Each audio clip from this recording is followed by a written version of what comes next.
Assalamualaikum warahmatullahi wabarakatuh. Saya Suryanti, SPI MSI, dosen S1 pada program studi Ilmu Perikanan Fakultas Sains dan Teknologi Universitas Muhammadiyah Sidenren Rapang. Pada kesempatan ini, saya akan menjelaskan mata kuliah Teknologi dan Manajemen Pakan dengan bobot 3 SKS. Mata kuliah Teknologi dan Manajemen Pakan merupakan mata kuliah yang sesuai dengan bidang keahlian saya, yaitu nutrisi dan makanan ikan. Adapun deskripsi mata kuliah Teknologi dan Manajemen Pakan adalah mata kuliah ini secara umum mempelajari bidang nutrisi dan pengolahan serta pengaplikasian pakan. Mata kuliah ini berfokus pada berbagai aspek meliputi peranan pakan terhadap industri aquacultur, pemilihan bahan baku pakan, pengolahan formulasi pakan, pembuatan pakan, pengujian kualitas pakan, penanganan stabilitas kualitas pakan, dan manajemen serta strategi pemberian pakan. Capaian pembelajaran pada mata kuliah Teknologi dan Manajemen Pakan meliputi mahasiswa mampu memahami ruang lingkup teknologi dan manajemen pakan dalam kegiatan budidaya, mampu menjelaskan peranan pakan pada dunia aquacultur, sejarah perkembangan pakan, buatan serta status pakan nasional dan permasalahan serta solusi pengembangannya. Mahasiswa mampu menjelaskan berbagai tipe pakan buatan termasuk kelebihan, kekurangan, dan peruntukannya, serta mendemonstrasikan metode pengolahan bahan baku pakan baik secara biologis, fisika, dan kimiawi. Mahasiswa mampu merancang formulasi pakan buatan untuk kultivan yang akan dibudidayakan. Mahasiswa mampu mencetak atau membuat pakan buatan baik pakan kering maupun pakan basah. Serta mahasiswa mampu menguji kualitas pakan buatan meliputi water stability, tingkat kekerasan, tingkat homogenitas, kehalusan partikel, daya apung, kecepatan tenggelam, daya pikat, dan daya lesat, serta mensimulasi manajemen pemberian pakan yang meliputi waktu, alat, metode, dan frekuensi pemberian pakan, serta strategi pemberian pakan untuk siklus produksi budidaya. Sistem pembelajaran yang saya terapkan pada mata kuliah Teknologi Manajemen Pakan dilakukan dengan sistem blended yang menggabungkan antara pembelajaran secara luring dan daring. Metode pembelajaran yang saya gunakan adalah DIA, yaitu Delivery, Interaktif, dan Assessment. Pada aspek delivery, metode pembelajaran yang saya terapkan adalah metode ceramah, presentasi, pembelajaran tatap muka maupun pembelajaran daring. Hal ini bertujuan untuk memastikan bahwa materi pembelajaran dapat disampaikan secara efektif dan efisien kepada mahasiswa. Pada aspek interaktif, metode pembelajaran menekankan pada interaktif mahasiswa melalui forum diskusi, tanya jawab maupun diskusi kelompok.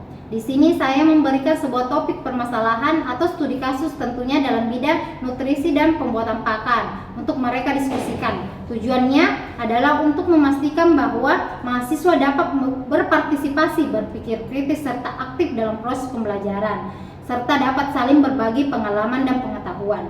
Pada aspek asesmen, teknik pembelajaran yang saya lakukan yaitu melalui kuis, tugas, dan ujian. Hal ini bertujuan untuk menilai sejauh mana mahasiswa telah memahami materi pembelajaran yang telah saya berikan. Untuk mempermudah penyampaian materi saya, selalu mempersiapkan bahan ajar berupa slide, presentasi, atau buku ajar, serta melibatkan artikel-artikel penelitian yang sesuai dengan RPS mata kuliah yang telah saya buat. Untuk sistem penilaian meliputi aktivitas, kehadiran, keaktifan, tugas mandiri, tugas kelompok, ujian tengah semester, ujian akhir semester. Hasil evaluasi nilai tersebut diinformasikan secara transparan melalui WhatsApp group dan Madin Prodi agar mahasiswa yang kurang bagus nilainya dapat segera memperbaiki sesuai dengan kalender akademik yang telah ditentukan Universitas Muhammadiyah Sidenren Rapang. Selanjutnya, saya akan menampilkan video pembelajaran terkait mata kuliah Teknologi dan Manajemen Pakan melalui metode luring. Assalamualaikum warahmatullahi wabarakatuh. Waalaikumsalam warahmatullahi wabarakatuh. Selamat pagi. Pagi. Bagaimana kabarnya hari ini? Baik. Alhamdulillah. Baik, sebelum kita memulai perkuliahan, mari kita berdoa bersama-sama agar apa yang kita kerjakan hari ini berjalan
untuk perkuliahan hari ini kita akan membahas tentang materi fungsi dan peranan pakan dalam dunia agrikultur. Jadi ini adalah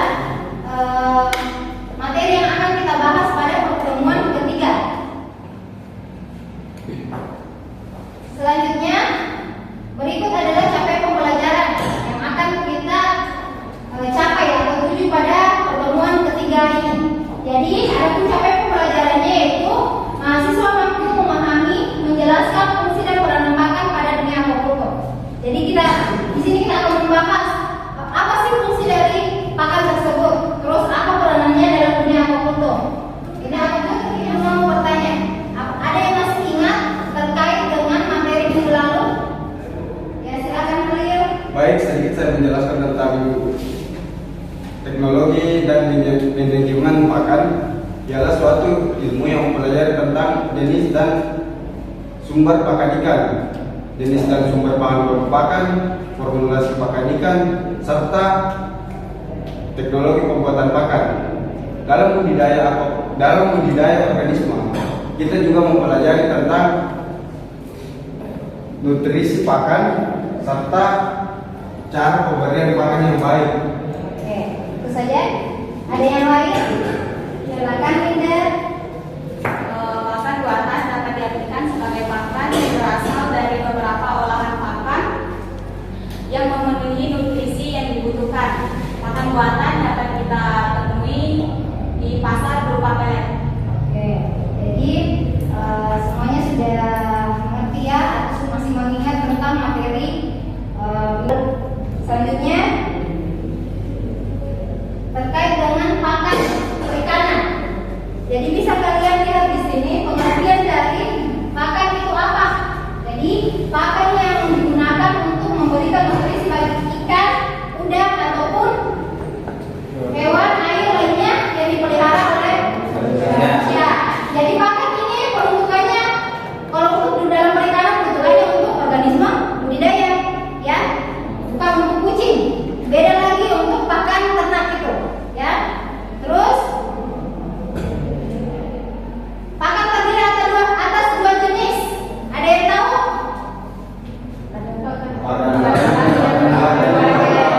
Pakan alami dan pakan buatan. Pakan alami itu apa? Pakan yang Paling dalam. Oke, contohnya pakan alami. Muni. Oke. Terus kalau pakan buatan? Pakan yang bisa diformulasikan sendiri. Pakan yang bisa diformulasikan sendiri. Jadi pakan yang bisa diformulasikan sendiri dengan ketentuan berdasarkan pertimbangan pembuatnya. Pertimbangan pembuatnya ini seperti apa?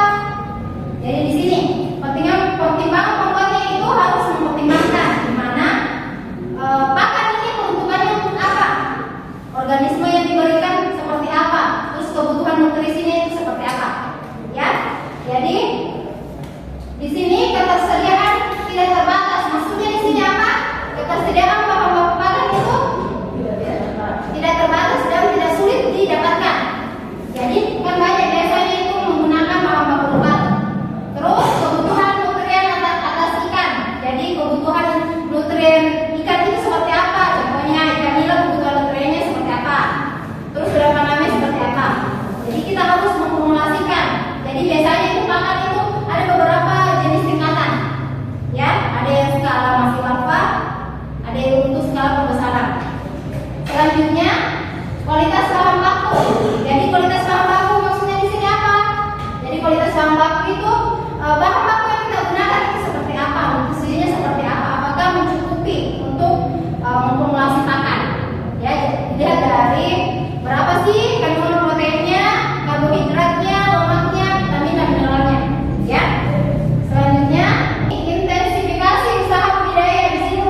Kandungan nutrisi yang lengkap. Kandungan nutrisi yang lengkap itu seperti apa? Ada yang bisa sebutkan? Yang lain? Silakan Farhan. Kandungan nutrisi yang lengkap itu merupakan kandungan pakan dari protein, mineral dan lemak. Mineral dan lemak. Ibu tambahkan ya, harus ada vitamin juga di dalamnya, jadi harus lengkap.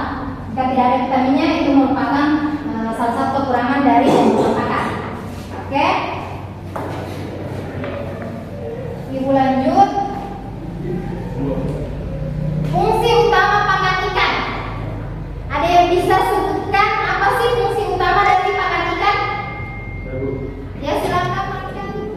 Ya silakan Brandon.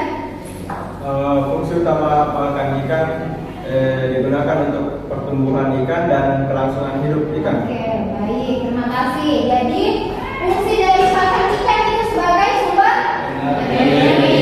Jadi sumber energi ini digunakan untuk jadi jika tidak diberikan pakan atau contohnya dalam manusia kita tidak mengkonsumsi makanan dalam satu hari, apa yang terjadi? Apakah ada energi dalam tubuh kita? Tidak ada. Mungkin akan berkurang energinya, akan loyo ya. Jadi tidak bisa beraktivitas dengan baik. Begitupun dengan organisme budidaya. Jadi ketersediaan makanannya itu benar-benar harus diperhatikan. Ini adalah beberapa fungsi penting pakan ikan untuk menopang pertumbuhan dan perkembangbiakan ikan atau kelangsungan hidup ikan. Ya, jadi yang pertama itu adalah fungsi pakan ikan sebagai pengobatan. Ada yang bisa baca terkait dengan fungsi pertama ini apa? Silakan Linda. Fungsi pakan ikan sebagai pengobatan. Pada dasarnya, ikan dengan kecukupan nutrisi dari pakan ikan dengan kualitas maupun kuantitas memadai akan tumbuh lebih baik serta tidak mudah terserang penyakit. Ya, jadi fungsi dari pakan ikan itu selain dari sebagai sumber energi juga sebagai sumber atau sebagai pengobatan pada ikan. Jadi apabila pakan yang diberikan kepada ikan itu baik untuk pertumbuhannya, otomatis tidak akan mudah terserang penyakit. Terus yang kedua yaitu fungsi pakan ikan untuk membentuk warna pada tubuh ikan. Ada yang pernah dengar terkait ini? Warna tubuh ikan? Tidak ada? Oh, jadi di sini akan jelaskan sedikit. Jadi salah satu fungsi dari pakan itu yaitu sebagai pemberi warna pada tubuh ikan. Ini biasanya diberikan untuk ikan jenis ikan hias, jenisnya cupang, ikan koi. Oke. Pemberian pakan yang diformulasi sendiri ini bisa dimanipulasi dari berbagai hasil pertanian, bisa juga digunakan untuk formulasi pakan. Terus ketiga, fungsi pakan ikan untuk meningkatkan cita rasa. Pernah tidak makan ikan, coba ikan bandeng yang rasanya itu kayak kita makan lumpur? Pernah? Ya, itu karena dia cuma mengandalkan pakan alami. Dia cuma mengandalkan pakan alami yang ada di tempat. Jadi biasanya itu rasanya agak lain daripada yang diberikan pakan buatan. Ya, jadi itu merupakan salah satu daya tarik juga. Kalau ikan yang cita rasanya tidak enak, otomatis konsumen tidak akan membeli. Selanjutnya, fungsi pakan ikan untuk mempercepat reproduksi. Bisa rekan baca? Ya, silakan dibaca. Fungsi pakan untuk mempercepat reproduksi, kinerja sistem endokrin secara optimal akan mempercepat proses pematangan gonad atau pematangan kelamin ikan. Jika proses pematangan gonad bisa berlangsung lebih cepat, maka proses reproduksi pun bisa dipercepat.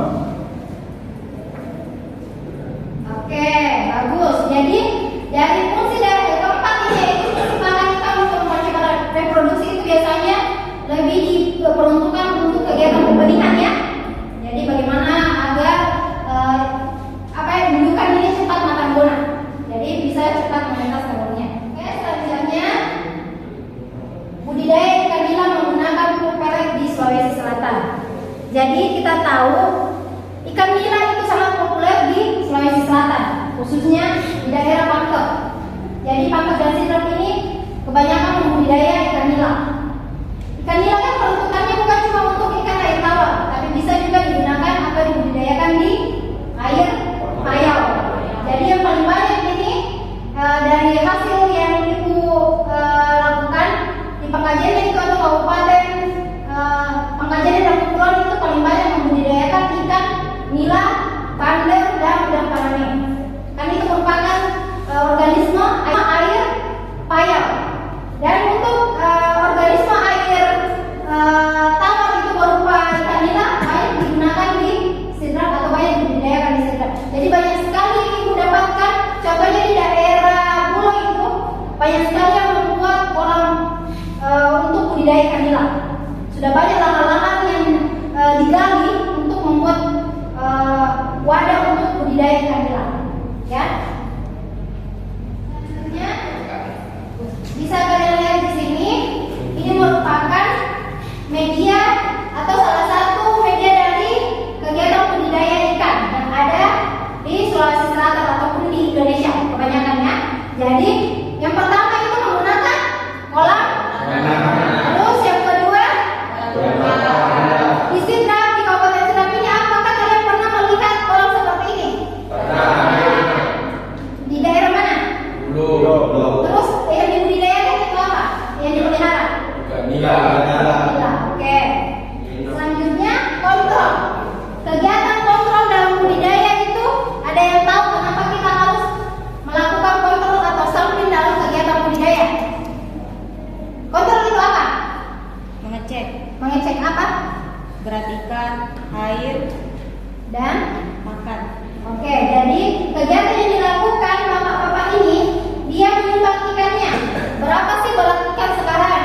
Terus untuk menyesuaikan jumlah makan yang akan diberikan selanjutnya.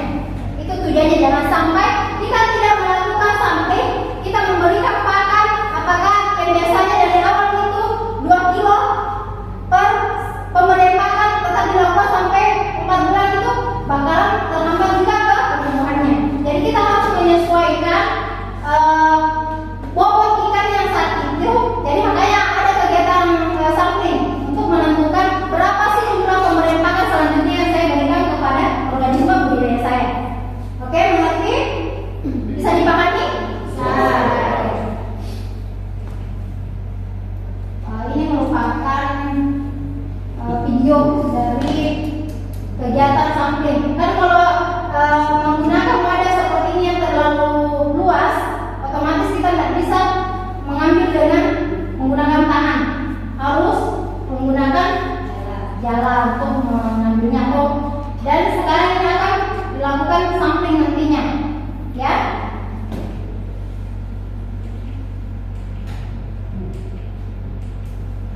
Ini merupakan gambar atau hasil jepretan yang Ibu lakukan terkait dengan pada saat panen. Jadi dia menggunakan benar-benar full pellet. Ya, jadi dia bisa membudidayakan ikan kurang lebih 4 bulan. Jadi dengan panen seperti ini. Jadi dia bisa mendapatkan 3 sampai 4 ekor per 4 kilo. Selanjutnya, ini adalah salah satu, ada yang tahu ini siapa? Ibu. Oke, ini adalah gambar Ibu sendiri ya. Jadi Ibu ini melakukan penelitian. Kan bidang ilmu Ibu itu adalah nutrisi dan makanan ikan. Jadi penelitian ini yang Ibu lakukan itu terkait dengan pembuatan pakan. Jadi ini Ibu akan memformulasi pakan menggunakan bahan baku lokal, tapi Ibu fermentasi. Ya, terus Ibu pelihara selama 2 bulan di kolam apa ini? Kolam terpal. Dan ternyata signifikan pertumbuhannya, walaupun hanya dalam 2 bulan. Kan dalam penelitian itu tidak mesti harus penelitian sampai 4 bulan. Dengan 1 atau 2 bulan itu kita sudah bisa tahu apakah pakan yang kita berikan ini benar-benar termanfaatkan atau tidak, ya. Dari mengontrol atau sampling setiap minggunya. Selanjutnya, ini merupakan Google Scholar Ibu. Jadi kalian bisa mendapatkan terkait dengan pakan buatan ada di sini. Jadi kalian bisa buka di Google Scholar ini. Jadi tinggal buka Google Scholar, terus ketik nama ibu, akan muncul nanti hasil-hasil penelitian yang telah ibu lakukan, yang telah ibu publikasi di artikel atau di jurnal-jurnal terakreditasi. Sampai di sini ada yang ingin bertanya terkait dengan penjelasan ibu tadi atau ada yang kurang dimengerti? Silakan. Ya, silakan Ferdi. Tadi ibu menjelaskan tentang fungsi pakan dalam pembentukan warna pada tubuh pada ikan. Apakah ada penambahan cairan atau penggunaan bahan baku khusus sehingga bisa menghasilkan pakan yang dapat digunakan dalam mengubah warna tubuh ikan?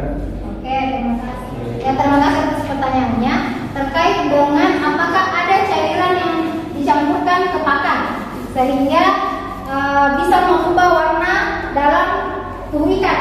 Contohnya ikan hias ya. Jadi beberapa penelitian teman ibu itu dia menggunakan kulit buah naga. Jadi dia menggunakan kulit buah naga, dia ekstrak, terus dia campurkan ke bahan baku pakan, terus dia formulasi, terus diaplikasikan atau diberikan ke ikan cupang. Ya, ada juga yang menggunakan tepung wortel. Jadi di wortelnya dikeringkan terus di blender. Ya kan wortel itu warnanya orange. Jadi agak menarik juga. Jadi kita harus mencari bahan-bahan atau limbah.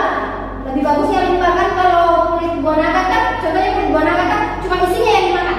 Jadi terbuang kulitnya. Jadi itu yang bisa kita manfaatkan. Terus labu kuning juga. Jadi ada beberapa yang menggunakan labu kuning untuk dijadikan sebagai pigmen atau karotenoid untuk menghasilkan karotenoid untuk ikan hias, contohnya ikan koi ataupun ikan cupang lainnya. Ya, mengerti? Bagaimana Ferdi? Bisa dipahami? Jadi nanti kalau Ferdi tertarik tentang perubahan warna pada tubuh ikan, bisa meneliti tentang itu. Cari apa kira-kira bahan baku lokal atau limbah yang ada di sidrap ini yang bisa dimanfaatkan. Ya. Selanjutnya ada yang lainnya? Ada yang lain? Oke, kalau sudah tidak ada lagi, mungkin materi hari ini cukup ya dari Ibu terkait dengan fungsi dan peranan pakan pada dunia aquaculture. Selanjutnya, ada yang bisa menyimpulkan terkait dengan materi yang tadi, terkait dengan fungsi dan peranan pakan pada dunia aquaculture. Saya Bu. Ya, silakan Halimah. Pada materi hari ini yaitu peranan pakan dalam kegiatan budidaya sangatlah penting, di mana pakan merupakan komponen utama karena 60-70% biayanya yang dikeluarkan hanya untuk pembelian pakan. Pakan ikan sendiri terdiri atas dua, yaitu pakan alami dan pakan buatan. Pakan alami yaitu pakan yang hidup di alam, sedangkan pakan buatan adalah pakan yang diramu atau diformulasikan sendiri sesuai dengan pertimbangan pembuatannya. Fungsi utama pakan adalah untuk menghasilkan energi, di mana energi ini digunakan untuk pertumbuhan dan keberlangsungan hidup organisme budidaya. Baik, bagus sekali ya, kita beri aplaus ke Halimah. Untuk pertemuan kali ini cukup dari Ibu. Untuk minggu depan, pertemuan keempat kita akan membahas tentang jenis-jenis pakan buatan dan bahan baku pakan. Jadi untuk ini Ibu akan membagikan tugas kelompok, ya, dari tugas kelompok. Jadi untuk pembagiannya, setiap orang naik ke atas untuk mengambil satu kurungan ini kertas. Nah yang sama nomornya berarti sama kelompoknya. Bisa minta naik? Silakan.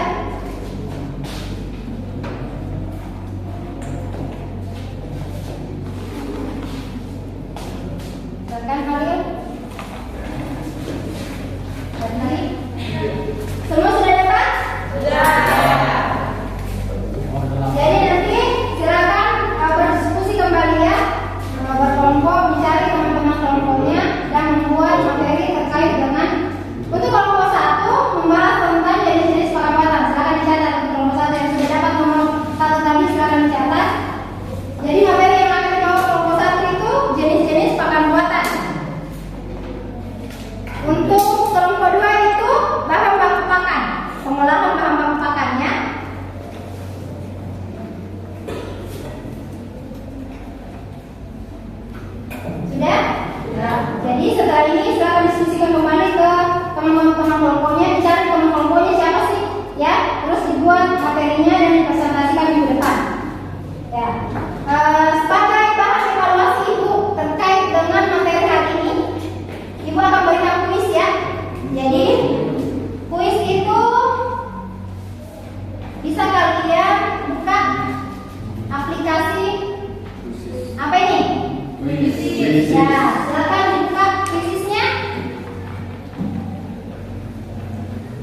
Sudah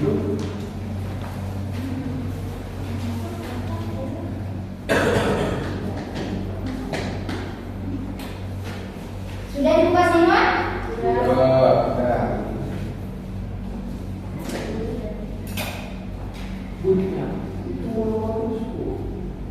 Silakan masukkan kodenya.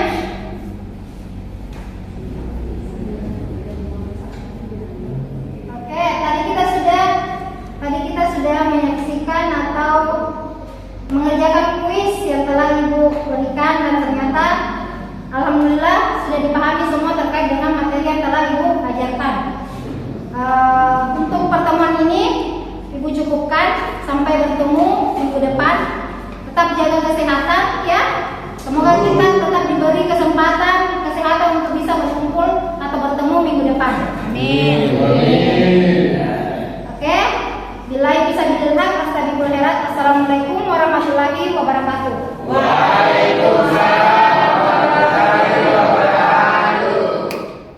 Itulah tadi proses pembelajaran yang telah saya tampilkan. Semoga dapat memberikan gambaran mengenai kegiatan pengajaran yang saya lakukan sebagai dosen di program studi Ilmu Perikanan Fakultas Sains dan Teknologi Universitas Muhammadiyah Sidendang. Demikian video pembelajaran ini saya buat. Atas perhatiannya saya ucapkan terima kasih. Mari kita terus berkarya, karena karya kita adalah bukti kualitas pendidikan di Indonesia.